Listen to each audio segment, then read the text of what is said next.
आज का ये सुंदर मंगल प्रभात हो सकता है इस पृथ्वी पर, इस मृत्यु लोक पर कई सारे जीव शरीरों की जीवन की यात्रा का अंतिम पड़ाव हो। आज का ये सुंदर मंगल प्रभात ये भी तो हो सकता है इस पृथ्वी पर, इस मृत्यु लोक पर कई सारे जीव शरीरों की जीवन की यात्रा का नया प्रारंभ हो। हम दोनों प्रकार के जीव शरीरों की आगे की कल्याणकारी मंगलमय जीवन यात्रा के लिए हमारी सभी की ओर से इस दिव्य स्थान से, पवित्र स्थान से शुभकामनाएं प्रार्थते हैं।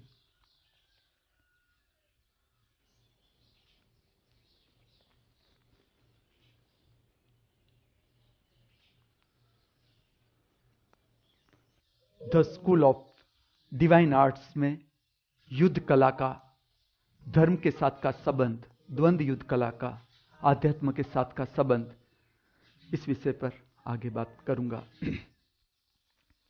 जो द्वंद्व युद्ध प्रक्रिया मैं आपके सामने प्रस्तुत कर रहा हूं, इसकी जो 8वीं प्रक्रिया है वो प्रक्रिया है प्रतिस्पर्धी के साथ युद्ध ही करना, सच में युद्ध करना, उसे गिराना है ठीक से।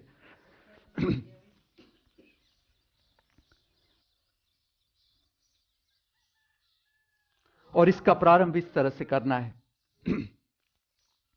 ये जो एक देसी कुश्ती है जिसे मलाखड़ा भी कहते हैं, या जो कुश्ती का ही एक भाग है जिसपे कमर में से पकड़ते हैं एक दूसरे को, जो पहलवान होते हैं और कमर में से बल लगा के प्रतिस्पर्धी होता है उसको गिराने का प्रयत्न करते हैं, उसको नीचे जो गिरा देते हैं वो विजयी हो जाता है। और हमें खाली बाहर के विजय पर नहीं रहना है, शरीर के जय विजय पर नहीं रहना है। पूरी प्रक्रिया जो है लड़ने की, लड़ने का जो भाव है सबके भीतर होता है, सबके भीतर होता है। अगर आप ठीक से दर्शन करोगे, कोई भी तुम्हें लगे एकदम शांत है, ये बाहर से अलका को भी होगा, खंजरी को पछाड़ने का भाव होता ही है। कितना ही तुम्हें बाहर से लगे शांत कि इस पे इतनी शक्ति नहीं है, लेकिन जो भीतर एक भाव रहता है वो है प्रतिस्पर्धा। स्पर्धा होती ही है, तुम्हारे भीतर एक स्पर्धा होती है। और जब ऐसे प्रसंग आते हैं तब पता चलती है कि हाँ अभी स्पर्धा है। अभी बाहर से तुम शांत दिखते हो, अंदर से शांति नहीं है, अंदर से अशांति है। तो हमें अंदर देखना है। और ये पूरी प्रक्रिया है तो प्रक्रिया इसलिए है कि प्रतिस्पर्धा का भाव है भीतर, जीत हार का जो भाव है पूरा, उससे पूरा बाहर ला देना है, पूरा का पूरा साफ कर देना है भीतर से पूरा। तुम्हें मन समझना है ठीक से। मन, तुम कोई आधा हिस्सा लेके तुम मन नहीं समझ सकते। मन सदा द्वंद्व में रहता है। पूरी कला का अगर तुम विज्ञान समझो तो इस तरह से समझा जा सकता है कि अगर तुम मन लो तो तुम्हें पूरा लेना पड़ेगा। दोनों विरोधाभासी जो मन के छोर है उस पर तुम काम करोगे, उसका तुम दर्शन करोगे तो ही तुम पूरा मन समझ सकते हो। जब तक तुम पूरा मन का आधा हिस्सा अगर तुम समझने जाओगे तो तुम पूरा मन नहीं समझ सकते। ऐसा समझो, अगर तुम सुख को हाथ में ले रहे हो कि चलो मैं मन को समझने के लिए सुख से प्रारंभ करता हूं, कर सकते हो। लेकिन सुख के साथ जुड़ी हुई परिस्थिति दुख, उससे विपरीत परिस्थिति दुख, तो तुम्हें दुख जानना पड़ेगा। तुम दुख से भागोगे तो तुम सुख उतनी प्रगाढ़ता से, मैं ऐसा कहूंगा, मैं जब लोगों को जीने का ढंग देखता था, अभ्यास करता था, तो मैं ऐसा कहता हूं तुम्हें, तुम भी ये करके देखो, समझ के देखो कि ये बात सही है कि नहीं। तुम उतना सुख का अनुभव कर सकते हो जितनी प्रगाढ़ता से तुमने दुख समझा है, जाना है। इतनी प्रगाढ़ता है तुम्हारे पास। जितना तुम भीतर से दुख सहन कर सकते हो या उसे समझ सकते हो, झेल सकते हो, उतनी प्रगाढ़ता से तुम सुख समझ सकते हो, उसकी प्रगाढ़ता में जा सकते हो। नहीं तो तुम्हारा सुख का जो अनुभव है वो ऊपरी ऊपरी है, खाली एक एक्साइटमेंट ही है, एक उत्तेजना है, मन की विधायत्मक उत्तेजना जिसे तुम दुख कहते हो। वो जब मन एक ही स्थिति में रहता है तो उब जाता है, तो दुख उसका ही एक विरोधाभासी भाग है। मन इस तरह से जीता है, दोनों विरोधाभासी छोर के बीच रहता है, उसके बीच उसका पेंडुलम डोलता रहता है। अब यहां मैं तुम्हारे सामने जो प्रस्तुत कर रहा हूं उसमें मैं मन समझा रहा हूं द्वंद्व युद्ध।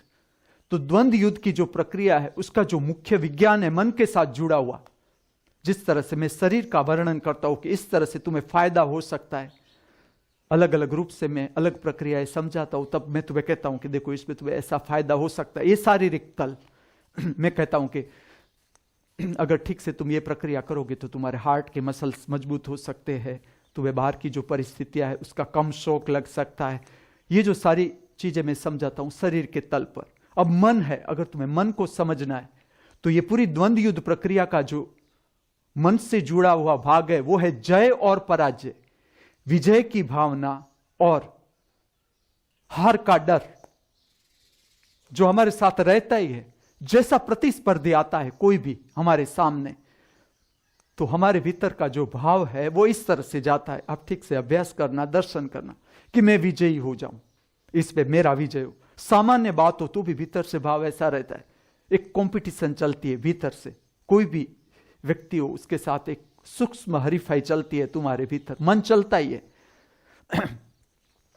और ये मन खाली हमारा है ऐसा नहीं, जो सामने वाला होता है उसका भी असर आता है हमारे भीतर।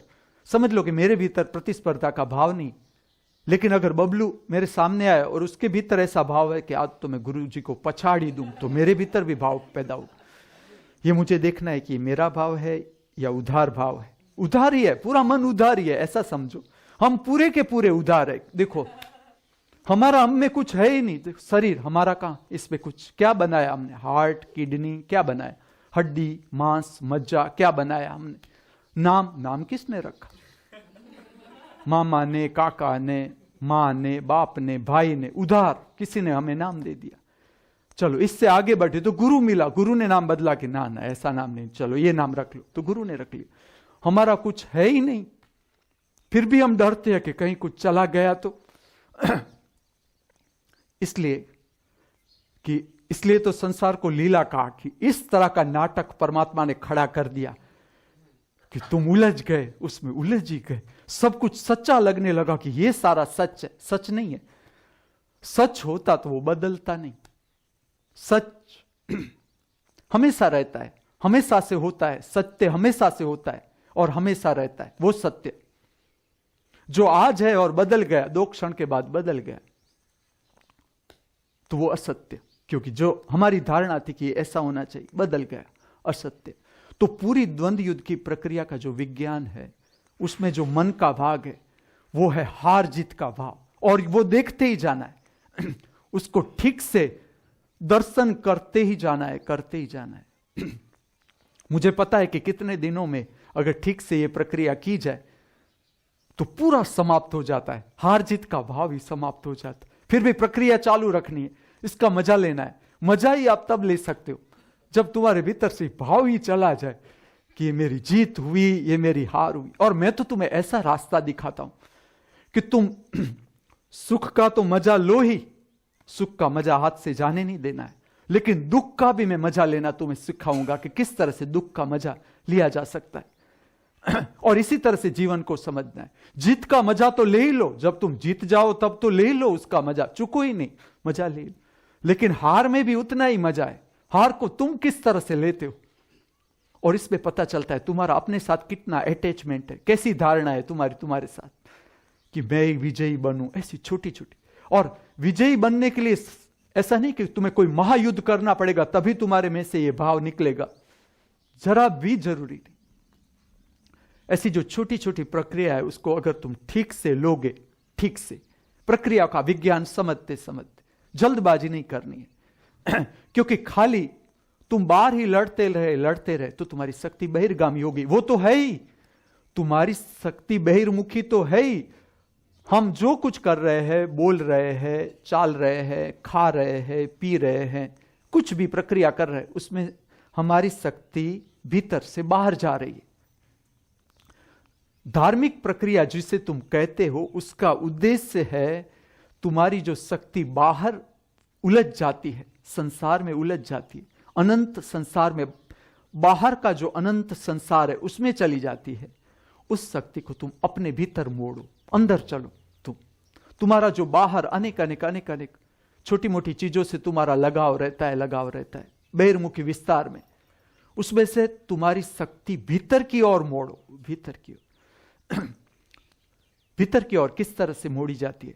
तो जो मैं तुम्हें कहता हूं कि द्वंद्व युद्ध प्रक्रिया की हर प्रक्रिया के बाद तुम्हें जो करना है, जहां भी ऐसा समझो कि कोई भी प्रक्रिया हो, कोई भी प्रक्रिया जिसमें तुम्हारी सांस उच्छ्वास की गति बढ़ गई, सांस उच्छ्वास फूल गई तुम्हारी, तो पहला काम करो कि सांस उच्छ्वास जब तक फूले हुए हैं, तुम त्रिनेत्र पर ध्यान देने जाओगे नहीं लगेगा, करके देखना। मैं ऐसा नहीं कहता कि तुम सारे प्रयोग करके देख लो कि मेरी बात कितनी सच है कितनी झूठ है, करके देखो प्रक्रिया। जब तक तुम्हारी सांस इम्बैलेंस है, फूल गई तुम्हारी सांस, समझ लो तुमने पहला दाव किया युद्ध का, सांस फूल गई, तुम डायरेक्ट त्रिनेत्र पर जाओगे नहीं लगेगा ध्यान। तो तुम्हें आना पड़ेगा सांस उच्छ्वास पर कि जो सांस उच्छ्वास है उस पर ध्यान करो कि सांस उच्छ्वास जो इम्बैलेंस हो गई उसे पहले शांत हो जाने दो, पूरी शांत हो जाने दो। जैसे तुम्हारी सांस उच्छ्वास शांत हो जाती है जैसे वैसे मन विलीन। उस समय का जो मन बाहर आया था, जब तुम प्रक्रिया करते हो तब भी विचार चलेंगे, अगर ठीक से तुम देखोगे तो इस तरह का मन है, मन बंद होता ही नहीं। तुम जब पंजा लड़ाते हो तो भी मन चलता है भीतर, ये देखना है। सबका अपना मन है, मन की गति है, उसे समझना है, जानना है, लेकिन तब भी मन बनता है। और जब तुम सांस उच्छ्वास बढ़ जाती हो तो उसके साथ मन तो चलता ही है। मन की जो गति है वो सांस उच्छ्वास की फ्रीक्वेंसी के साथ चलती है। समझ लो कि तुम एक्सट्रीम ले जाओ तुम्हारी सांस उच्छ्वास को, और इसी तरह से एक्सरसाइज खोजनी है अपने के लिए। हम हेल्थ एंड न्यूट्रिशन में, स्वास्थ्य में इसका और गहराई से अभ्यास करेंगे, लेकिन यह भी इसके साथ ही जुड़ा हुआ है। यह कला मैंने अंत में ली, उसका कारण यह कि यह कला दोनों को जोड़ती है। दिव्य कला को भी संबंध है, एक संबंध है, बहुत गहरा संबंध है स्वास्थ्य और पोषण के साथ, गहरा संबंध है दिव्य कलाओं को। तो कला को मैं अंत दे रहा हूं युद्ध कला से तो इसीलिए दे रहा हूं कि इसका एक संबंध है स्वास्थ्य के साथ। तो धीरे धीरे तुम्हें ऐसी प्रक्रिया खोजनी है कि जिसमें तुम्हारी सांस दिन में एक बार एक्सट्रीम, तुम कितना कर सकते हो एक्सट्रीम, समझ लो 5 मिनट तुम जंप लगा सकते हो तो जंप लगाओ 5 मिनट, कि जिसमें तुम्हारी सांस को एक्सट्रीम हो जाने देना है, एक्सट्रीम, उससे आगे तुम्हारी सांस नहीं जा सकती। धीरे धीरे करना है ये एक्सरसाइज, समझते समझते अपनी क्षमता के अनुसार कि आज मेरे शरीर की कितनी क्षमता है, इस क्षमता से मुझे जाना है। लेकिन जाना है कि इतना मेरा फेफड़े की क्षमता इतनी है, अगर मैं मेरा फेफड़ा देखूं तो आज मेरी क्षमता इतनी है कि मैं 5 मिनट जंप लगा सकता हूं, या कुश्ती के 2 दाव करूं तो उसमें मेरी सांस एक्सट्रीम हो सकती है। उसका कारण इतना है कि आपको सांस के 2 छोर देखने हैं। सांस जब शून्य हो जाती है, सांस और उच्छ्वास का दर बिल्कुल जब बैलेंस हो जाता है, आप ऐसा समझो पता ही न चले आपको कि सांस चल रही है या नहीं चल रही, इतनी शून्य हो जाती है सांस, इतनी शांत, इतनी शुद्ध, इतनी शांत, इतनी गहरी। तो मन विलीन, संपूर्ण विलीन, और दर्शन मैक्सिमम। तुम्हारा संबंध जो मन से मन विलीन हो जाता है उसका संबंध है सांस उच्छ्वास के साथ। तो जब एक्सट्रीम सांस उच्छ्वास चलती है उसमें भी मन चलता है, एक्सट्रीम चलता है। अगर रेट बढ़ गई सांस उच्छ्वास की तो मन एक्सट्रीम चलेगा। जिस तरह से सांस उच्छ्वास का दर है, रेट है, उस तरह से मन चलता है। तो एक प्रक्रिया इस तरह से समझनी है आपको दिन में, जब भी आप सुबह में अपनी एक्सरसाइज खोजो अपने के लिए, तब ऐसा समझो तुम्हारी फेफड़े की एक क्षमता है, तुम्हारे लंग्स की कैपेसिटी है, ऑक्सीजन ग्रहण करने की कैपेसिटी है, कार्बन डाइऑक्साइड को बाहर फेंकने की कैपेसिटी है, लेकिन सबकी अपनी है। और मैं खाली शारीरिक तल पर तुम्हें रुकने को नहीं कहता। शरीर को प्रज्वलित करना है, शुद्ध करना है, शांत करना है। शरीर तुम्हारा तब शांत होता है जब शुद्ध होता है, उससे पहले नहीं। अगर तुम उससे पहले शांत बैठक लेने की कोशिश करोगे, बिल्कुल अवैज्ञानिक। तुम्हें सबसे पहले शरीर को शुद्ध करना सीखना है, और उसके लिए अभी जो मैं बात कर रहा हूं वो है द्वंद्व युद्ध और उसमें सांस की प्रक्रिया। तो जब सांस की प्रक्रिया एक्सट्रीम हो जाती है, एक्सट्रीम, तुम कहीं भी और ध्यान लगाने की कोशिश करोगे, तुम सफल नहीं हो पाओगे। तो पहले सांस को शांत हो जाने दो, सांस उच्छ्वास शांत हो जाने दो और आपका ध्यान उस पर धरो। उसके साथ साथ कि आप कितना उसके साथ साथ रह सकते हो, उसके साथ कितना ध्यान लगा सकते हो। जो आपकी सांस उच्छ्वास की रेट इम्बैलेंस हो गई, और ऐसा होता है कि जैसा तुम ध्यान लगाओगे, ध्यान जैसे जैसे गहराई पकड़ता जाएगा, सांस उच्छ्वास तुरंत शांत हो जाएगी।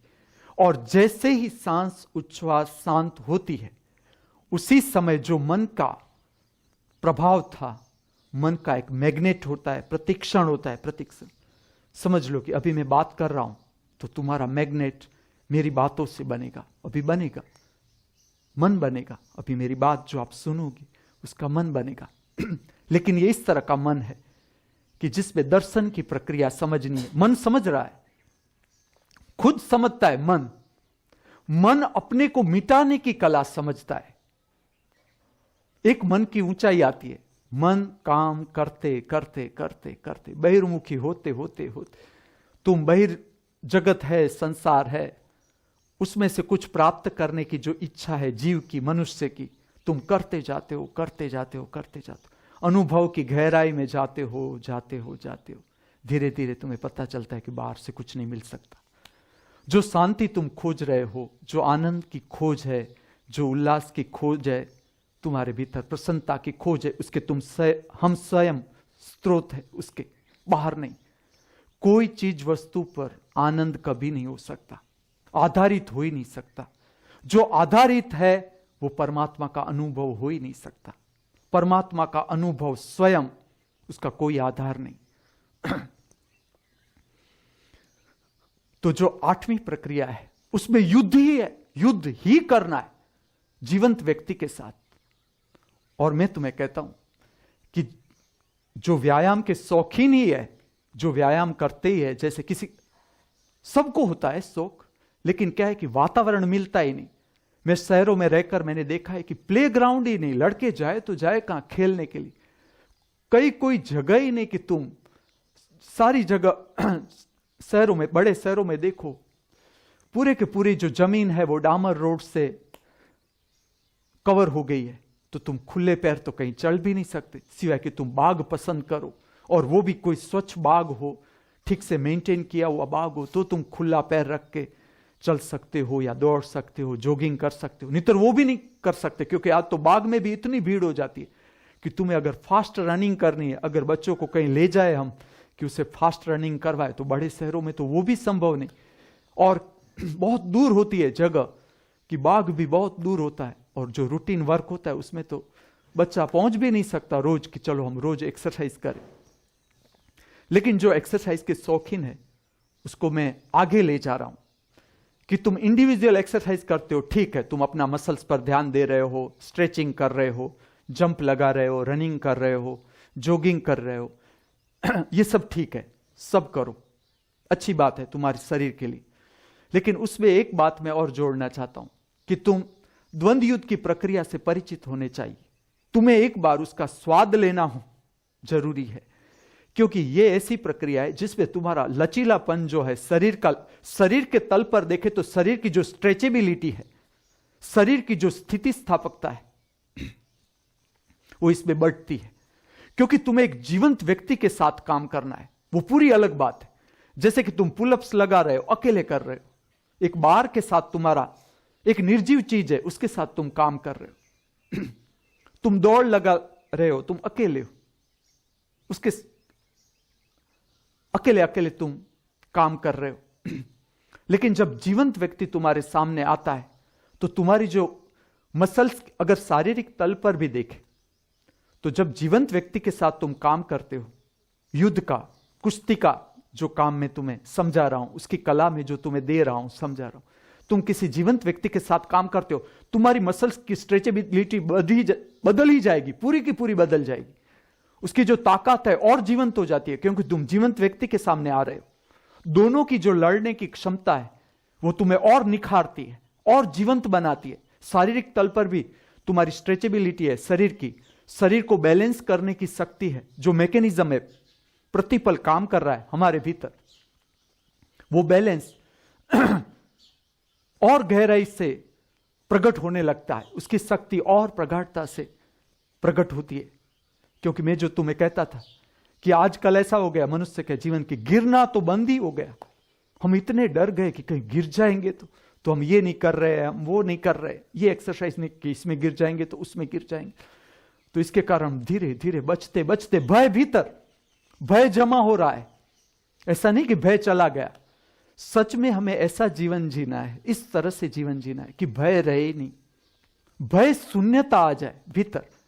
मां बाप ही इतने भयभीत है, शिवानी इतनी भयभीत है, तो वो बच्चे को खेलने जाने ही नहीं देती, वो छोड़ती ही नहीं अपने बच्चे को कि वो कहीं स्नान करने अकेला चले गया और बाथरूम में स्लीप हो जाएगा तो वो बाथरूम में उसके साथ, लैट्रिन में उसके साथ, वो अकेला छोड़ती ही नहीं। लेकिन अब परिणाम आया कि वो अकेली आई अपने बच्चे को, उसका बच्चा भी हास करता होगा कि हास मम्मी भले गुरु के पास चली गई। और हम भूल क्या कर रहे हैं? मैं देखता था, मैं जब शिक्षक था मैं वालियों को देखता था, गार्डियंस को देखता था, माँ बाप के साथ में रहकर उसके बच्चे का जो उछेर है मैं देखता था। हम हमारा भय बच्चे पर डाल रहे हैं, हमारी महत्वाकांक्षा बच्चे, हम डॉक्टर नहीं हो पाए, हमारा बच्चे को डॉक्टर बनाने में पड़े हैं। जो हम नहीं कर सके, हमारा बच्चा मरा। सब बर्डन। निंजा जैसा तो मुझे लगता है जगत में कोई एक ही होगा, एक ही। मुझे दूसरा आज तक, हाँ चका बापा और चका बापा है कि माँ बाप का, हाँ इसमें ऐसा है कि माँ ने मुक्त कर दिया बच्चों को कि जो तुम्हें करना, उसने गुरु को सौंप दिया कि तुम्हारे ही बच्चे, तुम जिस तरह से उनको जिस तरह से विकसित करना चाहो करो। बाकी जो मैं देखता हूं, माँ बाप अपनी जो अधूरी महत्वाकांक्षा है बच्चे पर, सारे के सारे भय बच्चे पर कि डर, तुमने स्पोर्ट्स नहीं किया इसलिए तुम बच्चे को भी स्पोर्ट्स नहीं करने दोगे, तुम डरोगे। शिवानी दौड़ी नहीं है तो बच्चे को दौड़ने नहीं देगी, क्योंकि वो खुद दौड़ी होती, वो खुद गिरी होती तो उसे पता होता कि कितना मजा आता है, गिरने का भी एक मजा है। और वो मैं जो तुम्हें तैयार कर रहा हूं, कोई भी उम्र हो तुम तैयार हो सकते हो, कोई बड़ी बात नहीं, तुम स्वाद ले सकते हो। मैं इस तरह की प्रक्रिया बता रहा हूं, वैज्ञानिक प्रक्रिया, कि जिसमें तुम्हारा बैलेंस है, भीतर का प्रतिपल बैलेंस है, शरीर का बैलेंस है। जब तुम गिरते हो तब बैलेंस की शक्ति बाहर आती है, उससे पहले नहीं। तो ये जो 8वीं प्रक्रिया है कि प्रतिस्पर्धी के साथ युद्ध करना है, और जो मैं कहता हूं मेरा दृष्टिकोण है, और जो मैंने जाना, हर प्रक्रियाओं को करके देखा मैंने, अकेला जो इंडिविजुअल एक्सरसाइज की जाती है वो सब करके देखी, और आज यही भूल हो गई कि जो युद्ध कला है उसकी दिव्यता खो गई, वो मंदिर से बिछड़ गया, वो धर्म से निकल गया, वो ध्यान से ही निकल गया कि ऐसी कोई कला थी भारत में, या जहां जहां आध्यात्मिक प्रयोग हुए वहां एक कला ऐसी भी थी कि युद्ध कला एक कला थी। सारी की सारी पुरानी कलाएं थी, आप उसे छोड़ दो, मुक्त उसे अलग बैठ जाओ, बेटा दूर जता रहे, तुम्हें मम्मी अन्न में पासे ना बेसो, दूर जता रहे, पाछड़ जता रहे, भीखा बापा बाजू में जता रहे, छोड़ो, थोड़ी देर छोड़ो उसे। हाँ? तुम भी मुक्त हो, उसे भी मुक्त करो, गुरु के पास हो। तो मैं कहां था? तुम्हें था द्वंद्व युद्ध पर, मैं भूला नहीं। 8वीं प्रक्रिया में तुम्हें समझा रहा हूं कि जीवंत व्यक्ति के साथ जब तुम काम करते हो वो बात अलग ही हो जाती है। उसमें जो पूरा जीवन की पूरी शक्ति का जो 3 तल है बहने का, शरीर, मन, आत्मा, तीनों शक्ति जागती है। तुम अगर इंडिविजुअल एक्सरसाइज करते रहे, करो, अलग कोई खराब नहीं, लेकिन मैंने देखा है कि इसमें विस्तार नहीं होगा तुम्हारा, तुम गहराई नहीं पा सकोगे, तुम अकेले अकेले करो। लेकिन प्रतिस्पर्धी के साथ जब तुम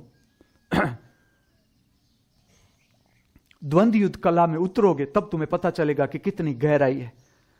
आज समझोगे, आज बबलू मुझसे पहले आया नीचे, उसने पुलअप्स किए, उसने अपना शोल्डर बनाने की जो अलग अलग प्रक्रिया की, स्ट्रेचिंग की, ऐसा किया वैसा किया, जो भी किया। अब मैं उसके सामने आ रहा हूं हाथ लड़ाने के लिए, तो मुझे फायदा क्या हो जाता है? मैंने नहीं किया था, मैं डायरेक्ट आया हूं और हम फायदा तो खोज रहे कि 1 रुपया दे और अब जो पाले, ये हमारा मन, लोभ। तो मैं मेरा लोभ समझाता हूं कि बबलू ने इतनी एक्सरसाइज की, उसका शोल्डर बना, मैं पी सकता हूं, उसकी एनर्जी मैं ले सकता हूं, मैं खाली उसके साथ पंजा लड़ाऊं तो उसने जो एक्सरसाइज में जो शक्ति पैदा की है मसल्स में, तो मेरा मसल्स डायरेक्ट उसके साथ भिड़ेगा, उसके साथ काम करेगा। तो जो जीवंत प्रक्रिया होती है उसमें मसल्स ज्यादा जागरूक होते हैं। समझ लो तुम बार पर लटक रहे हो, बार पर लटक रहे हो, तो बार तो डेड है, बार तो निर्जीव है। तुम ऊंचे नीचे हो रहे हो बार पर, तो तुम्हारे मसल्स जो है उसमें उतनी जान नहीं होती मसल्स में। तुम देखना, तुम द्वंद्व युद्ध में आओ, द्वंद्व युद्ध की प्रक्रियाओं में जब उतरते हो, तुम थोड़ा वीक हो कि वो सामने वाला तुम्हारा हाथ नीचे गिरा देगा, थोड़े तुम यहां के वहां बेध्यान हुए, वो तुम्हारा हाथ गिरा सकता है। और दोनों जब एक प्रतिस्पर्धी पूरा ताकत वाला है, जोरदार है द्वंद्व युद्ध में उतरने के लिए कि ना पछाड़ना ही है, इसका आंख मुझे नीचे ही करना, ऐसा है, तुम थोड़ा चूके वो तुम्हारा हाथ नीचे कर देगा। और इसमें जो जीवंत शक्ति आती है, दोनों के बीच इंटर एक्सचेंज होता है, एनर्जी का विस्तार मिलता है दोनों को। समझ लो कि प्रक्रिया, पहली प्रक्रिया समाप्त हुई, मैंने मेरे त्रिनेत्र पर ध्यान रखा, उसने उसके त्रिनेत्र पर ध्यान रखा, उसने अपनी आत्मा को खोजा, मैंने अपनी आत्मा को खोजा, मैंने मेरे भीतर अपना विस्तार जाना, अनुभव किया, उसने उसके अंदर अपना विस्तार अनुभव किया, जाना, जितना भी किया। समझ लो कि थोड़ा सा एक क्षण के लिए, लेकिन किया, विस्तार का अनुभव हुआ, एक क्षण के लिए भी हुआ। फिर जब हम दोनों टकराते तो शरीर की तो शक्ति जो है वो ज्यादा जीवंत ही होगी, पूरा शरीर तो लचीला होगा ही उसकी स्ट्रेचेबिलिटी तो बढ़ेगी, एक एक मसल्स की स्ट्रेचेबिलिटी बढ़ेगी, पूरा का पूरा शरीर। द्वंद्व युद्ध ठीक से देखो, पांव के अंगूठे से लेकर मस्तिष्क तक सारा का सारा शरीर प्रज्वलित होगा शरीर के तल पर। मन है पूरा, तुम समझ लोगे। इतना ही मन को समझना है कि जय पराजय का भाव है कि नहीं है, है तो है मतलब मन है। और जब जय पराजय का भाव है तो उसके साथ सब है, पूरा का पूरा मन है। प्रतिस्पर्धा है तो दुख भी है, पीड़ा भी है, संताप भी, पूरा मन है। उससे कुछ ऐसा नहीं कि नहीं होना चाहिए, ऐसा नहीं, होना चाहिए। मन के साथ लड़ना नहीं है, मन को समझना है, मन को दर्शन करने की कला सीखना है कि मन किस तरह से काम कर रहा है, उसके साथ कोई विरोध नहीं करना है कि नहीं तू नहीं होना चाहिए। ऐसा करोगे तो मन और उभरेगा, उसकी ताकत और बढ़ेगी कि वो अपना एलिमेंट जमा करने की कोशिश करेगा और तुम उसके साथ लड़ने गए तो तुम्हारी और अपने मन की द्वंद्व युद्ध हो जाएगा। उसके साथ युद्ध करना ही नहीं, युद्ध करना है प्रतिस्पर्धी के साथ, और मन को खाली देखना है कि भीतर कितना भाव है, प्रतिस्पर्धा का भाव कितना है। तुम एक व्यक्ति के साथ अगर ठीक से द्वंद्व युद्ध कर लो, ठीक से सारी प्रक्रिया, जितनी शरीर की क्षमता है, आप द्वंद्व युद्ध में से निकल जाओ, तुम जरा देखते जाओ कि और लोगों के साथ जो तुम्हारी स्पर्धा रहती है भीतर से, ईर्ष्या का भाव हो, तिरस्कार का भाव हो, घृणा का भाव, क्योंकि जहां मन है वहां सब कुछ होगा। ईर्ष्या, तिरस्कार, घृणा, क्रोध, सारे मन के लक्षण, अजागरूक मन के लक्षण। तो ये सारे भाव होंगे। जैसे जैसे तुम द्वंद्व युद्ध की प्रक्रिया में उतरते जाओगे, जो 8वीं प्रक्रिया है वो तो जीवन व्यक्ति के साथ, अब कोई नियम नहीं है। अब 8वीं प्रक्रिया तुम्हारे शरीर की क्षमता ऊपर है कि तुम्हारी शरीर की क्षमता कितनी, क्योंकि एक दूसरे को गिराना है, उसमें गिराना ही है।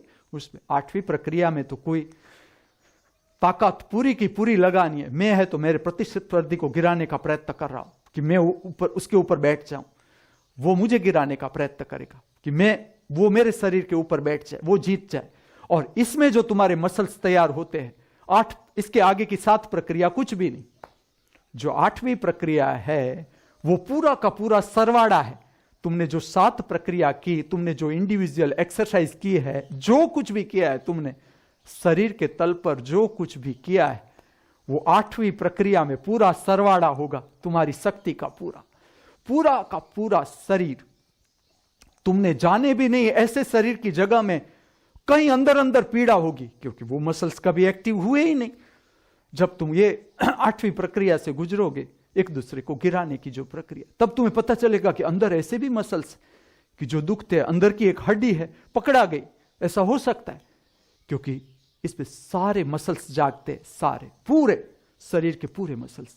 और जब तुम गिरते हो तो भी जल्दबाजी नहीं करनी है उठने की, दोनों को समझना है, प्रतिस्पर्धी को भी समझना है और जो गिरता है उसे भी समझना है कि जब तुम गिरते हो और गिराना वाला है, दोनों को एक क्षण नहीं जाने देनी है।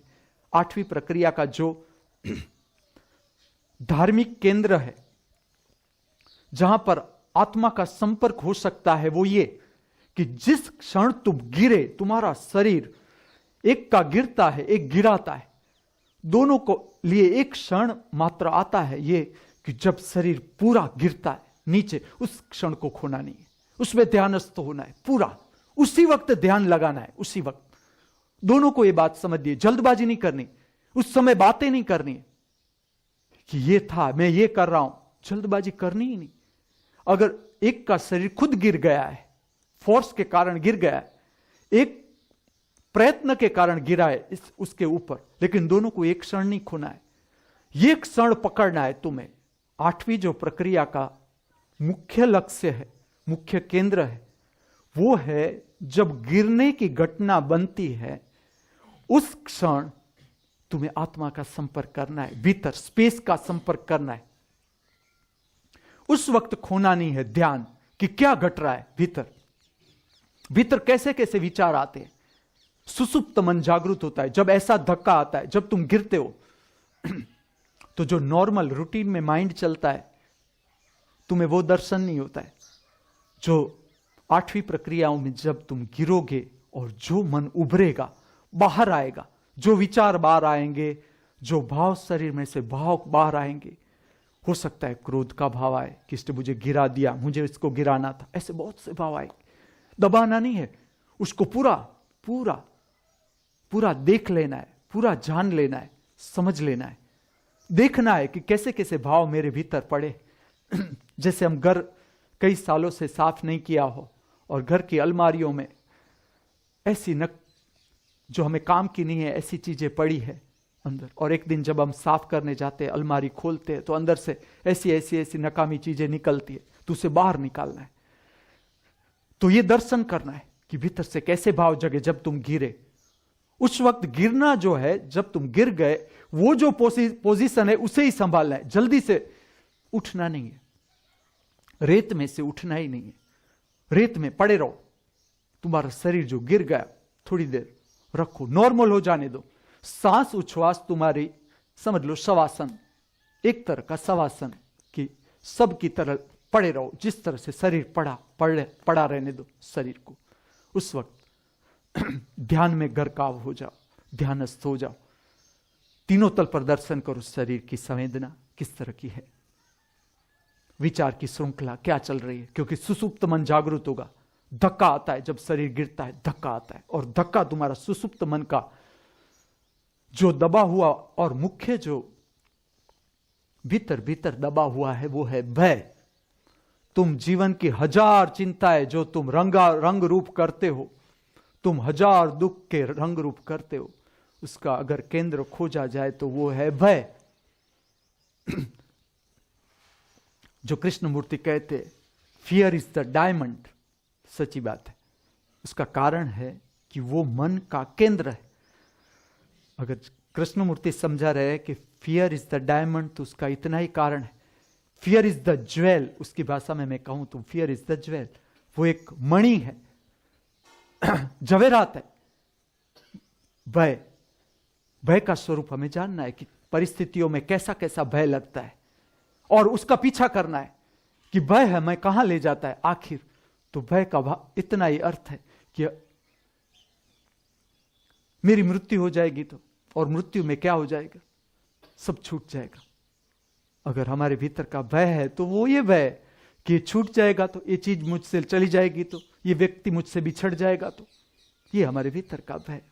और ये भय को हम जानते नहीं, इसलिए अनेक प्रकार की चिंता तुम्हारे भीतर, जो अनेक प्रकार की चिंता आती है वो अनेक प्रकार है ही नहीं, तुम्हें उसे केंद्रित करते जाना है, केंद्रित करते जाना है। जब वो एक हो जाता है, गिर जाता है, तुम भय अगर केंद्रित होता है, जब भय को सूक्ष्म तल पर तुम ले जाओ, समझते जाओ समझते जाओ समझते जाओ भय को, तो आखिर में भय विलीन होने का अनुभव करोगे कि बह रहा ही नहीं भीतर। उस क्षण जो भय था, भय की संवेदना निकल जाएगी। कोई भी संवेदना है, शरीर की संवेदना है, उसके साथ जुड़ा हुआ एक विचार होता है। हर एक शरीर का जो संवेदना है उसके साथ एक विचार है, उसके साथ एक पर्टिकुलर भाव है। प्रत्येक पर्टिकुलर संवेदना के साथ एक भाव है और एक विचार है। तो जैसा तुम गिरो तो वो ये घटना है जहां धक्का लगता है तुम्हारे भीतर, तो सुसुप्त मन है, उसमें से बहुत कुछ बाहर आएगा, बहुत कुछ। तुम कई सालों से गिरे नहीं हो और इस प्रक्रिया में अगर जाओगे, तुम गिरने की प्रक्रिया में उतरोगे, तब तुम्हें पता चलेगा कि जब धक्का आता है ऐसे ऐसे विचार आएंगे भीतर से, स्पर्धा आएगी बाहर, क्रोध आएगा, तुम करो न करो लेकिन क्रोध आता है भीतर से कि इसने मुझे पछाड़ा, मैं भी उसे पछाड़ूं, दूसरी बार ऐसा तैयार करके आऊं कि उसे मैं पछाड़ूं। जो भी आए, मैं तुम्हें ऐसा नहीं कहता कि ये नहीं आना चाहिए, मैं तुम्हें ऐसा कहता हूं कि तुम उसका दर्शन करने का चूकना नहीं है कि अभी मेरे भीतर तुम्हें इतना ही देखना है। जब द्वंद्व युद्ध की प्रक्रिया में से तुम निकलो, तुम्हें इतना जानना है कि प्रतिस्पर्धा है या नहीं, हार जीत का भाव भीतर है या नहीं। कोई भी प्रक्रिया में अगर मेरा प्रतिस्पर्धी मुझे हरा देता है तो मुझे धक्का आता है, मेरे विचार में ऐसा आ जाता है कि इसने मुझे हरा दिया, मैं हार गया, मेरी शक्ति कम है, उसकी शक्ति ज्यादा है, वो मुझसे ज्यादा शक्तिशाली। ऐसा आता है कि नहीं आता है? या जीत गया तो अहंकार आता है कि देखो कैसी है मेरी शक्ति, मैं उसके सामने जीत गया। स्पर्धा में मैं बहुत अच्छा अनुभव करता था जब स्पर्धाओं में भाग लेता था, कि एक स्पर्धा है कि दौड़ की स्पर्धा है, तो स्कूल में मेरा फर्स्ट रैंक आता है, मैं देखता था कि विजय का भाव भीतर से, विजय के विचार के, देखो जो प्रतिस्पर्धी होते हैं स्पर्धा में, जब हमें उसे हरा देते हैं, पीछे रख देते हैं, तब एक अलग ही मजा आता है, ऐसा लगता है मैं ही सम्राट हूं पूरे जगत का। जो मैं अनुभव करता था वो तुम्हें कहूं कि देखो कोई है हमारे सामने, है कोई माइका लाल जो हमें दौड़ में पहुंच जाए, ऐसा लगता था जब 100 मीटर दौड़ में मेरा फर्स्ट आता। फिर उस वक्त ऐसा था, अभी भी होती होगी स्पर्धा। फिर मैं तालुका में जाता था, समझ लो तालुका में भी मेरा नंबर आ गया, तो तब मेरा अहंकार, मैं देखता था भीतर कि देखो हूं ना, ऐसा नहीं कि खाली स्कूल में ही मेरा फर्स्ट आ सकता है, देखो तालुका में मैं ही हूं। मैं तो पहले से जानता ही था, अंदर जो बातें होती कि मैं हूं ही इतना शक्तिशाली। आगे जाता हूं, जिला में हार गया, तो गुरु पैदा होता है भीतर से कि इतना बड़ा जगत है और कितनी कितनी स्पर्धा है। समझ लो कि तुम दौड़ में जीत गए पूरे जगत में, दूसरी स्पर्धा में हार जाओगे। अगर दौड़ में कोई फर्स्ट आ रहा है उससे तुम जरा हाई जंप करवाओ, जिसका ओलंपिक में फर्स्ट आ रहा है दौड़ में, उसको तुम जरा कहो कि चलो हाई जंप पे उतरो, हो सकता है छोटा बच्चा उससे ज्यादा कूद जाए। जो कुश्ती कर रहा है, कुश्ती में फर्स्ट रैंक रेस्टलर है, पूरे जगत का फर्स्ट नंबर का रेस्टलर है, उसे जरा जो रनिंग में ले जाओ, फास्ट रनिंग में, चलो हमारे साथ फास्ट रनिंग करने के लिए, हो सकता है तुम जीत जाओ। नटराजपुरम का निंजा जीत सकता है, जगत के फर्स्ट रैंक का जो रेस्टलर है उसे निंजा पछाड़ सकता है, जीत सकता है। तो तब जो गुरु आता है वो समझाता है, मुझे समझाता था कि इतनी स्पर्धा है। ये तब आए थे, ये जो दर्शन तब आया था, वो मैं तुम्हें कह रहा हूं कि ऐसे दर्शन आए, ज्ञान मिलता है ना, हार में भी अगर ठीक से जाओ तो ज्ञान मिलता है। लेकिन वो मैं देखता था पराजय, जीत का भी स्वाद लिया था, तालुका तक, जिला में हार गया, 1 से 10 में नहीं हूं मैं, वो फर्स्ट था तालुका में, 1 से 10 में कोई मुझे मिलने नहीं आता, या कोई आता है कोई पहचान वाला, ठीक से मेहनत करो आ जाओगे। एक दिन में थोड़ा जिला में आते फर्स्ट, ये सारे कितनी मेहनत कर, तुम भी देख लो किस तरह से एक्सरसाइज करते, जानो इसे। और मैं देखता था कि जो सारे जो जीत की धारणा होती है भीतर, जीत का जो कचरा होता है, मन बन गया होता है जीत का, जो बोझ बन जाता है, जीत भी बोझ बन जाती है। तुम स्पर्धा में जाते हो, स्पर्धा का स्वाद ही लेने नहीं देती जीत का भाव ऐसा हो जाता है। जो काम करते हैं कि नहीं मुझे फर्स्ट रैंक ही लेना है, लेकिन स्पर्धा का जो मजा होता है वो ले ही नहीं सकते। मैं देखता था ऐसे लड़के थे मेरे साथ जो ऐसी कोई माथा पची करे ही नहीं। जब कहते हैं कि आज 100 मीटर दौड़ना है, तुरंत आ जाए, आंख में नींद है वो साफ करते, चलो दौड़ ले, नंबर आया तो ठीक, ना आया तो कोई। मैं उन लोगों को भी देखता था कि कोई उसे न कुछ छूता है, जीत छूती है ना हार छूती है। लेकिन वो भी बिना जानी हुई है तो इसे नहीं छूना है। जानी हुई होनी चाहिए। तुम्हारी जीत भी तुम्हारी हार भी तुम्हें पता होना चाहिए कि मैं जीतने निकला था लेकिन हारा, और हार का स्वाद लेना है। जिसे परम जीत की ओर जाना है उसे हार का स्वाद ठीक से लेना है। और मैं तो ऐसा कहता हूं कि अगर तुमने हार का स्वाद लेना शुरू किया तो हार में हार जैसा कुछ है ही नहीं। ये तो बार बार की धारणा है।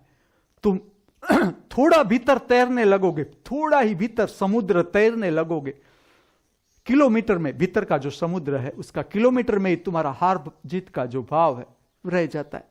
वो खाली किनारे की तरंग है, भीतर कुछ भी नहीं है ऐसा कि मैं जीता तो भी कोई फर्क नहीं पड़ता है, मैं हारा तो भी कोई फर्क नहीं पड़ता है।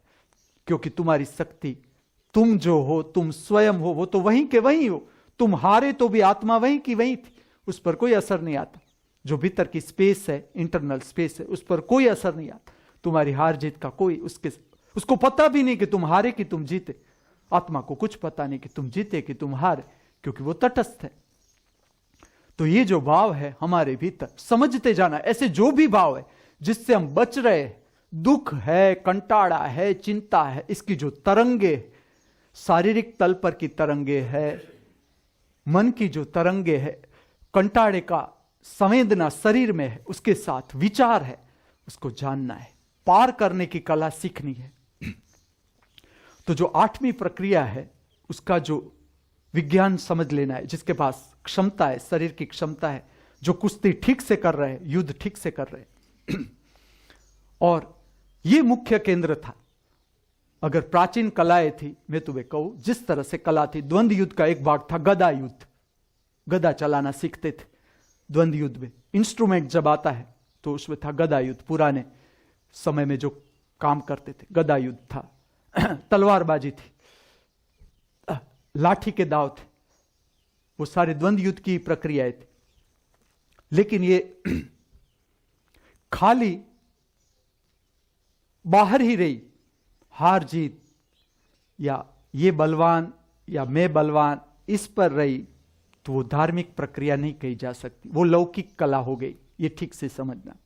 अगर तुम्हारी शक्ति अंतर्मुख न हो सकी, तुम्हारी शक्ति भीतर न मुड़ सकी अंदर की ओर, तुम अगर ध्यानस्थ न हुए, प्रक्रिया को करके तुम ध्यानस्थ न हुए, तो तुम चूक गए। तुमने प्रक्रिया ऐसे ही की तो शारीरिक तल हो गया, बहिर्मुखी हो गई प्रक्रिया, खाली बहिर जगत का भाग हो गई, बहिर्मुखी लौकिक प्रक्रिया होगी। लौकिक शरीर का तल, शरीर आज नहीं कल, सबकी यात्रा है। हम रोते हैं हमारा जब कोई मर जाता है, हमारा बच्चा मर जाता है, हमारी पत्नी मर जाती है, हमारा पति मर जाता है, भाई मर जाता है, बहन मर जाती है, कोई भी हमारे साथ, हमारा मित्र मर जाता है, हम रोते हैं। ये हमारी ना समझिए, अभी ठीक से जाना नहीं कि शरीर है, मेरा शरीर है, आज नहीं कल, कल नहीं परसों मरेगा ही, कभी भी मर सकता है, शरीर है, उसका धर्म ही मरना धर्मी है। और हम रहते ही मृत्यु लोक में, हम मृत्यु लोक में रहते हैं और हम कहते हैं कि हमारा शरीर मरना नहीं चाहिए, मरेगा ही। हमें जागना है, हमें सत्य को समझना है कि किस तरह से काम कर रहा है अस्तित्व, ये हमें समझना है।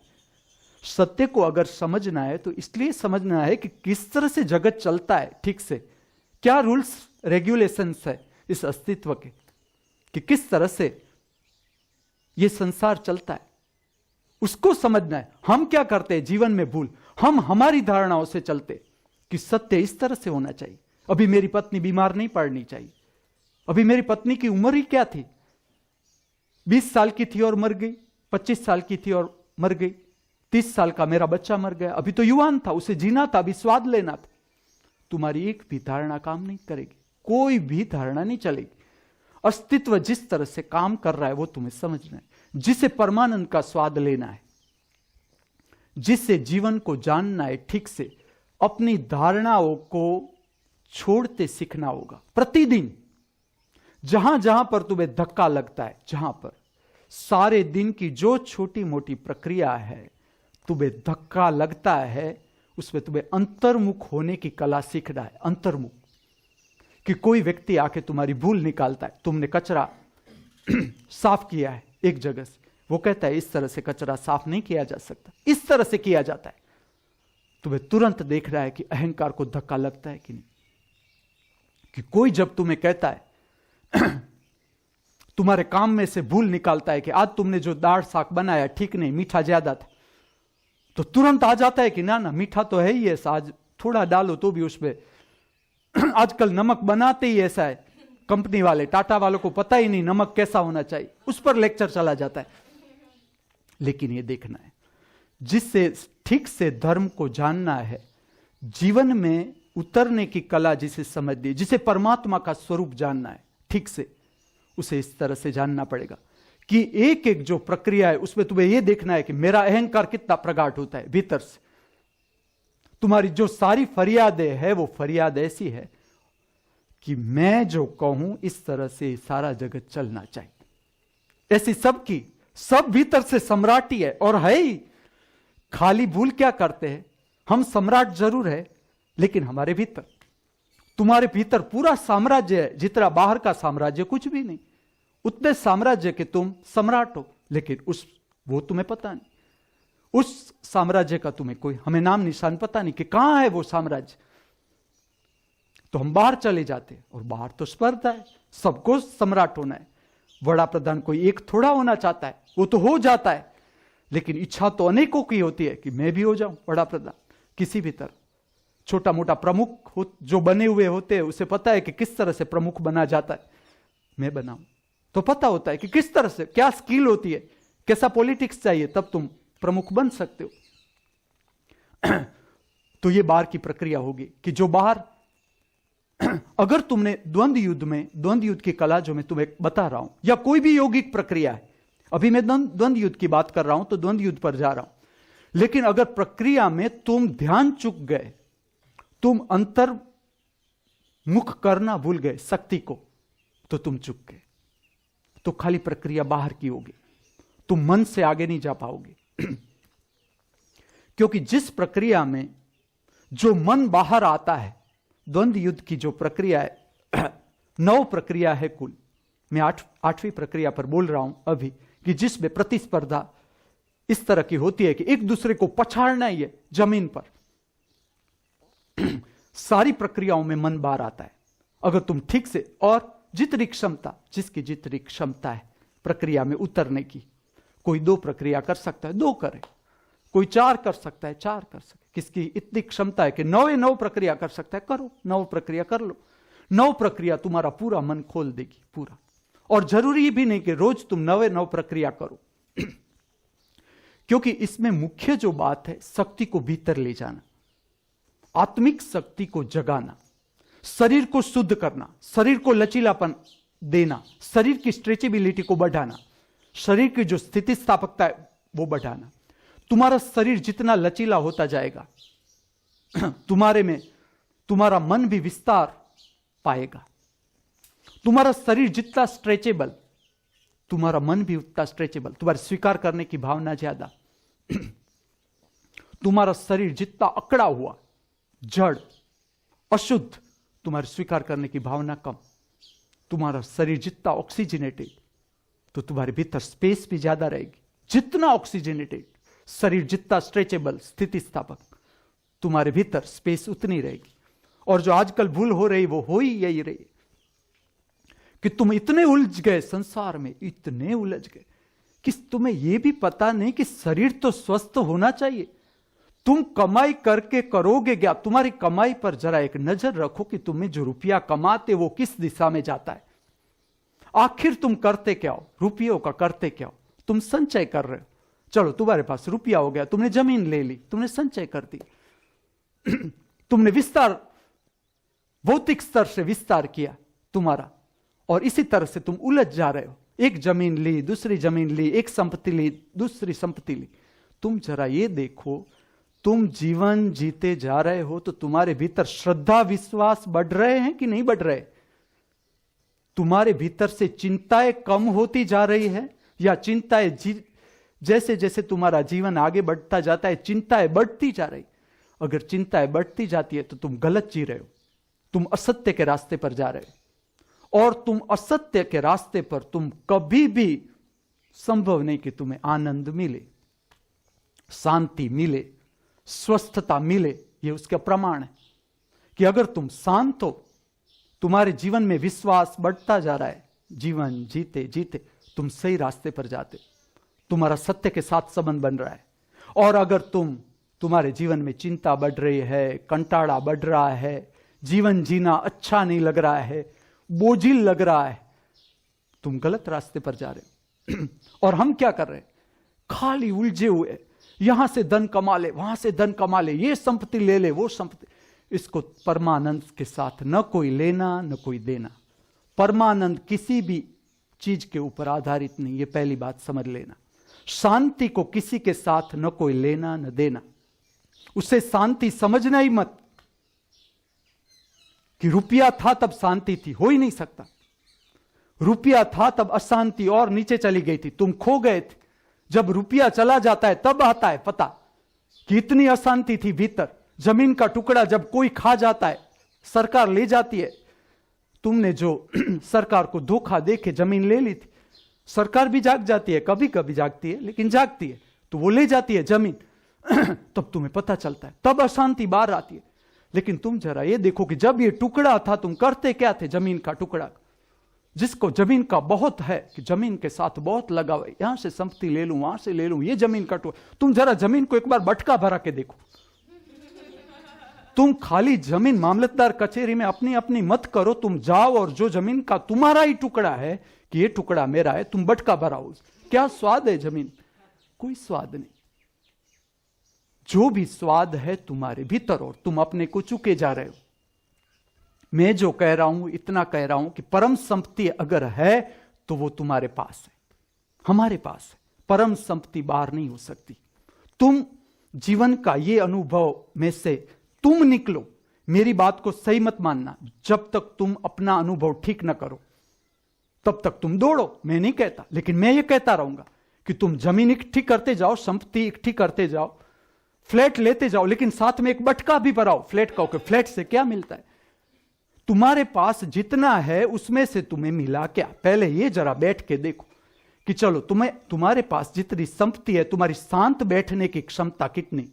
1 घंटा, 2 घंटा, 3 घंटा, 4 घंटा, 24 घंटा। चलो अब तो सब कुछ तुम्हें मिल गया, तुम्हारी संपत्ति तुम्हें मिल गई है। तो उसमें तुमने खाना खा लिया, तुम्हारे पास कपड़ा है, तुम्हारे पास रहने को मकान है। अब जरा ये टेस्ट में देखो कि कितनी शांति मिली आज तक। और हम अशांति इकट्ठी करते जाते हैं, अशांति इकट्ठी करते जाते, और शांति के लिए रोते हैं। शांति के लिए हम कुछ नहीं करते, स्वास्थ्य के लिए हम कुछ नहीं करते। फिर अचानक हार्ट अटैक आता है तो सारा घर रोता है कि हार्ट अटैक आया। लेकिन जब हार्ट था तुमने किया क्या? हार्ट अटैक तुमने ध्यान ही नहीं दिया था। हार्ट तो रोज कहता है कि तुम मेरी सुनो, तुम सुनते ही नहीं, तो आखिर में उसे अटैक लाना ही पड़ता है। और जब अटैक आता है तब भी तुम उसकी नहीं मानते, तब सर्जन काम करता है। तब वो देखता है कि अच्छा ऐसा हार्ट है इसका, हमने तो जाना ही नहीं हार्ट किस तरह से दबकता है। इस तरह से हम जीवन चुकते जा रहे हैं, चुकते जा रहे हैं, चुकते। द्वंद्व युद्ध तुम्हें जीवन दे सकता है, तुम्हें जीवन की समझ दे सकता है। युद्ध की प्रक्रिया है, लेकिन अगर ठीक से तुम लो प्रक्रिया को तो यह प्रक्रिया तुम्हें समझ दे सकती है, जीवन का स्वाद दे सकती है। मैं कहूं शरीर स्वयं ऐसी बात है, शरीर कि तुम शरीर का ठीक से स्वाद लोगे तब तुम्हें पता चलेगा कि खाली तुम स्वाद कहो, स्वाद के केंद्र लो। इतने सारे व्यंजन जगत के, अब जो व्यंजन है, अब जो व्यंजन इस जगत में अनेक प्रकार के, और गुजराती उसमें माहिर। गुजराती को कोई भी नहीं पहुंच सकता। चाइनीज हो वो भी जब गुजरात में आए तब उसे पता चलता है कि अच्छा ऐसा वेजिटेबल चाऊ पाऊ होता है। उसे पता नहीं कि हम तो कुछ डालते ही नहीं ऐसा मरी मसाला, लेकिन गुजरात में तुम कुछ भी डालो इतना स्वादिष्ट कर देते हैं। लेकिन मैं तुम्हें कहूं कि ये सारे स्वाद बाहर नहीं, ये सारे स्वाद हमारे भीतर है। स्वाद लेने की जो प्रक्रिया है हमारे भीतर। ऐसी सारी ग्रंथियां, मजा लेने की जो प्रक्रिया है, मजा लेने की जो अनुभव है, वो तुम्हारे अंदर है। कि मजा गहराई, मजा की जो गहराई है उसको छूने का जो क्षमता है वो तुम्हारे भीतर है, वो बाहर नहीं। उसे निखारना है तो सबसे पहले तो शरीर पर काम करना है, शरीर को तल को पर काम करना है, शरीर के तल पर काम करना है। कि अगर तुम्हारा शरीर ठीक से शुद्ध होगा तो तुम्हारा मन शांत होगा। तुम्हारा मन अशांत है, कोई मंगल बुध गुरु शुक्र शनि की वींटी की बात ही मत करना मेरे पास। हाँ, अगर तुम्हें यह अच्छा न लगे दौड़ना कूदना तो ठीक है, तुम और खोज लो कोई भी जो ग्रह को जानता है। लेकिन मैं तुम्हें कहता हूं, तुम 1000 वींटियां पहनो कोई फर्क नहीं पड़ सकता, 1000 नारियल वधेरो कोई फर्क नहीं पड़ सकता, क्योंकि आखिर तो तुम्हें यहां ही आना है। तुम कहीं भी भटको कि तुम शॉर्टकट में से तुम परमानंद खोज लो, सुख पालो, महासुख पालो, चिंता से मुक्त हो जाओ, कभी नहीं हो सकता। मैं तो तुम्हें यह कहूंगा कि जो भी परिस्थिति का कारण तुम्हारे पर दुख आया उसमें तुम जागो। कि अब इतना ही धक्का आया है, इसमें नहीं जागोगे, आगे ये प्रकृति और जोर से थप्पड़ मारेगी। अगर तुम्हें थप्पड़ पड़ रही है तो इसलिए पड़ रही है, ये प्रकृति की सिखाने की कला है मनुष्य को, कि किस तरह से तुम्हें सिखाती है प्रकृति सत्य कि तुम गलत रास्ते पर जाते हो। पहले कुछ नहीं बोलती, वो जाने देती है, करने दो इकट्ठा धन, करने दो, खोने दो, इंद्रियगत भोगों में खोने दो, संसारिक बातों में खोने दो। फिर आता है अचानक थप्पड़, तुम्हारा पुत्र मर जाता है, तब धक्का लगता है, तब धक्का लगता है, तब तुम खोजते हो कि ये हो गया, मेरी पत्नी मर गई, मेरा पति मर गया, तुम रोते हो, धोते हो, 1000 प्रपंच करते हो, एक ही नहीं बात समझते कि सत्य क्या है, जीवन का नियम क्या है, जिस जगह पर हम आए हैं उसके नियम क्या है। मैं वो समझा रहा हूं तुम्हें कि तुम जो संसार में तुमने जन्म लिया है और तुम्हारा शरीर जिस पे तुम बसे हो, वो किसी भी क्षण तुम्हारे पास से चला जाएगा, किसी भी क्षण। लेकिन हम मानने को राजी नहीं। और ये घटना रोज बनती है हमारे साथ, आज हमारा मित्र गया, आज हमारी पत्नी गई, लेकिन हम सत्य जानने को तैयार ही। हम कुछ और ना और बातें खोदते कि हम ऐसा कुछ कर ले, ये धार्मिक प्रक्रिया कर ले, वो धार्मिक। कोई धार्मिक प्रक्रिया तुम्हें काम नहीं आएगी, तुम्हें सत्य ही समझना पड़ेगा। जो मैं यूनिवर्सिटी का तुम्हें रूप दे रहा हूं धर्म में, वो इसलिए दे रहा हूं कि यहां से कम तुम्हें धारणाओं से मुक्त करना पड़ेगा, होना पड़ेगा। इस जगह पर अगर तुम आए हो, तुम ठहरना चाहते हो, तुम रहना चाहते हो, तुम मुझे समझना चाहते हो, तो इससे कम बात पर तुम हो, तुम मेरी बात से राजी नहीं, अभी संसार में जाओ, काम करो, संसार की घटनाओं में से बराबर तैयार हो, फिर मेरे पास आओ। मेरे पास कभी ऐसा आना ही मत कि ये मेरी समस्या है, इसके लिए मैं क्या करूं। मैं कहूंगा आ जाओ, सुबह में द्वंद्व युद्ध सीखो, दौड़ना कूदना सीखो, नृत्य सीखो, गाना सीखो, चलो मेरे रास्ते ये है। मैं तुम्हें नहीं कहूंगा माता जी के मंदिर में जाओ, ये नारियल वधेरो हाँ, विष्णु सहस्त्र नाम करने को कहूंगा, शिव तांडव बोलने को कहूंगा कि ये जरूरी तुम्हारा स्वास्थ्य बढ़ा सकती है, ये प्रक्रिया तुम्हें निखार सकती है, लेकिन उस पर ही जाना है। उससे कम में तुम हो तो तुम मेरे पास मत आना। मैं तुम्हें ऐसा कहूंगा, देखो एक बात ठीक से समझना, एक चोर है, वो गुरु करता है, तो तुम क्या ऐसा समझते हो कि गुरु उसे चोरी सिखाएंगे, कि किस तरह से निपुण होना है तुम्हें चोरी में? तुम क्या समझते हो? तुम ऐसा समझते हो कि कोई गुरु है, सच्चा गुरु है, जिसको एक शिष्य मिलता है, वो कहता है मैं चोर हूं। हाँ, वो जरूर सिखाएंगे, लेकिन इस तरह से सिखाएंगे कि अगर तुम चोरी गुनाह है तो गुनाह को कबूल करने में डरना मत, तुम चोरी मजे से कर ही लो चोरी।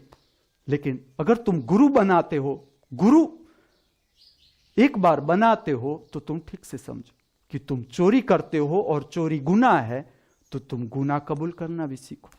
अगर तुम पकड़े जाओ तो तुम झूठ मत बोलना कि मैंने चोरी नहीं की। हाँ, जब तक न पकड़े जाओ, शायद ये भी कह सकते, तब तुम मजे से चोरी करते रहो, चोरी करते रहो। लेकिन जब तुम पकड़े गए, तब तुमने गुरु किया, तो गुरु असत्य का मार्गदर्शन तो दे ही नहीं सकता। तो गुरु ही कैसा, वो गुरु हो ही नहीं सकता। वो गुरु कभी तुम्हारे पीछे पीछे नहीं आ सकता, तुम्हें गुरु के पीछे जाना पड़ेगा। तुम्हारी धारणाओं से गुरु नहीं हो सकता। जो सत्य है वो समझा रहा है वो गुरु, अगर वो नहीं समझा रहा है तो वो गुरु नहीं। तो वो अगर चोर को मार्गदर्शित करेगा तो वो इस तरह से करेगा कि जो तूने गुनाह किया है तो तू गुनाह कबूल कर। तूने गुनाह करने में इतना मजा लिया है तो जब तू पकड़ा गया तो तुझे शिक्षा भी उतने ही प्रेम से कबूल करनी होगी। ये गुरु। अगर गुरु और चोर शिष्य है उसका संबंध है तो मैं तुम्हें इस तरह से समझाऊं कि किस तरह से वो चोर शिष्य को मार्गदर्शित करेगा। वो ऐसा नहीं करेगा कि तू इस तरह से कर तो और ज्यादा चोरी कर सकता है ना, क्योंकि गुरु काम करेगा तो क्या करेगा कि चोरी का जो भाव है तुम्हारे भीतर वो नष्ट होना चाहिए। अगर तुम गुरु कर रहे हो और तुम चोर हो तो तुम्हारे भीतर का जो चोरी का भाव है वो ही मिटा देगा गुरु। तुम्हारा मन मिटा देगा वो गुरु। तुम्हें आत्मा, तुम्हारे में जो आत्मा है, जगह है, वो जगा देगा वो गुरु। तो अगर आप मेरे पास आओगे और समस्या का आप हल मांगोगे कि मेरे जीवन में ये समस्या है, मैं शरीर के तल से शुरू करूंगा कि अभी तुम्हारा शरीर प्रज्वलित करो। समस्या तो आज तुम्हारी एक सोल हो गई, तुम फिर से खो जाओगे। किसकी समस्या सोल्व हुई? तुम जरा घूमो जगत में, किसकी समस्या आज तक सोल्व हुई? जितने उम्र वाले लोग हैं मिलो जरा, कोई 50 का है, 55 का है, 60 का है, 65 का है, 70 का है, 80 का है, 90 का है। किसकी समस्या पूरी हुई? किसकी अपेक्षा पूरी हुई? जरा घूमो जगत में, तुम्हें पता चलेगा। तुम्हारी एक समस्या पूरी हुई, तुम दूसरी समस्या खड़ी कर लोगे, भूल जाओगे थोड़े दिन में कि पहले ही समस्या में कितना दुख मिला था, तुम भूल जाओगे। तुम दूसरी वही भूल करोगे, पुनरावर्तन, वही भूल। एक जमीन के टुकड़े का जो बनाव बना, तुम उसमें से नहीं सीखोगे, तुम भूल जाओगे, थोड़े दिन में भूल जाओगे। फिर और लोभ में जाओगे कि नहीं 2 टुकड़ा और ले लूं मैं जमीन का, लेकिन उसमें तुम धोखा ही खाओगे क्योंकि असत्य के साथ काम चल रहा है। ये जो सारा तुम विस्तार समझते हो, आज नहीं तो कल हम क्षण 2 क्षण के मालिक है। अगर है क्षण 2 क्षण के, आज मैं हूं, कल मैं नहीं रहूंगा, मेरा शरीर नहीं रहेगा। और सत्य को समझना, सत्य को जानना, यही धर्म की दिशा हो सकती है। धर्म की कला अगर तुम्हें सिखाती है तो वो ये सिखाती है कि परमानंद की प्राप्ति सत्य से होती है, सत्य को जानने से होती है।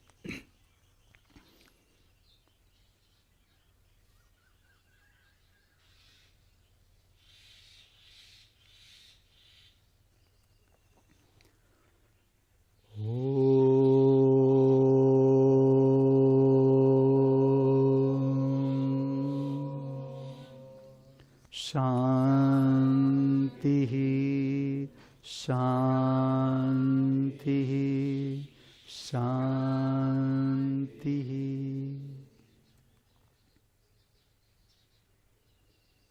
हम सब सदा हमारे भीतर परम शांति का अनुभव करते रहे।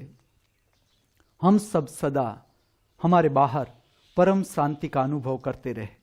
हम सब सदा सर्वत्र परम शांति का अनुभव करते रहे। इस भावना के साथ, इस प्रार्थना के साथ, मुझसे जो बोला, आपसे जिसने सुना, उस परम दृष्टा स्वरूप, परम साक्षी स्वरूप परमात्मा के चरणों में मैं मेरा वंदन अर्पण करता हूं। मेरा वंदन स्वीकार करें। अस्तु।